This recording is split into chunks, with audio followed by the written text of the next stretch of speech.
Everyone, it's LS, and something I want to talk about really quickly is the upcoming elemental dragons, and I want to talk about something that I feel is glaringly obvious, or obviously a problem with them, which is the RNG behind them for professional play.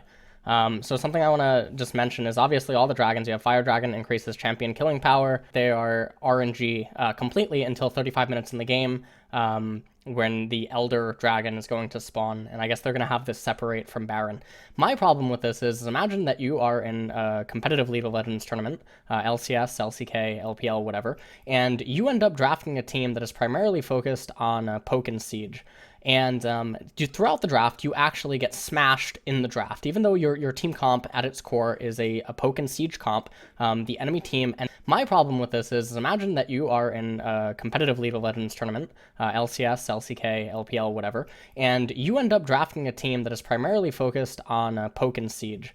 And throughout the draft, you actually get smashed in the draft. Even though your team comp at its core is a poke and siege comp, the enemy team ends up outdrafting you. But then, because of RNG inside of the game, you end up getting random 3, 4, 5 Earth Water Dragons only. And now the enemy team comp, which you can argue, sure, just prevent them from getting the dragons. That's not the point. They should not have to be forced to prevent themselves or prevent you from actually securing the dragon, simply on the onus that your team comp directly benefits from it and theirs doesn't.